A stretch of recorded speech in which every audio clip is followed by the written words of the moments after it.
They're actually poor people. Ideology aside, many voters are preoccupied with the economy, slow growth, high unemployment and a high cost of living.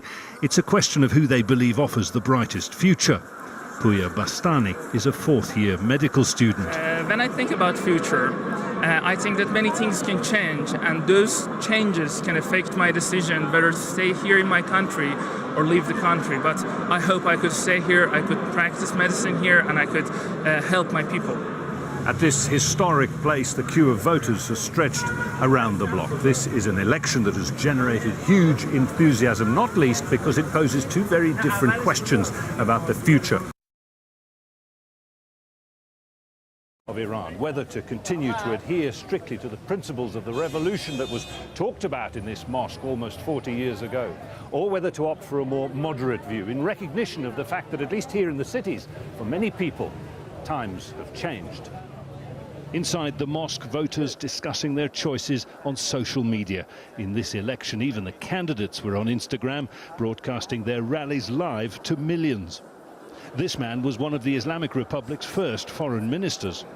People's experience, they have developed more demand for freedom, for interaction.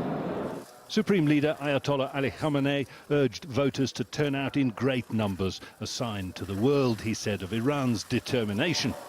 Many among the numbers gathered here, though, are determined to see change.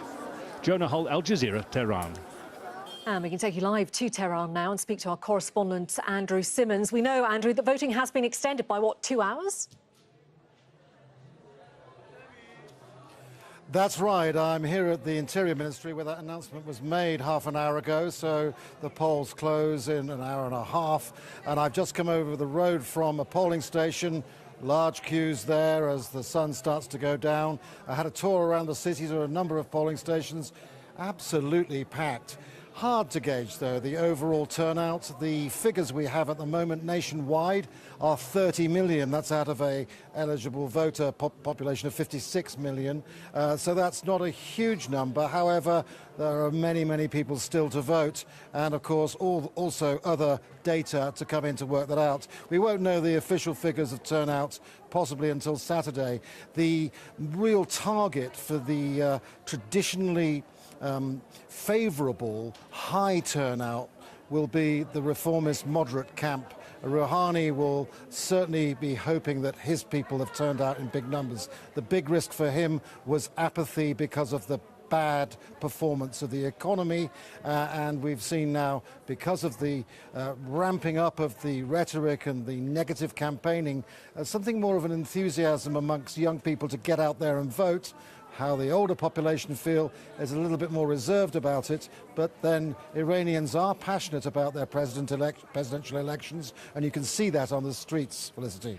Yeah, and during the campaigning, I mean, just how close has it been between these two men?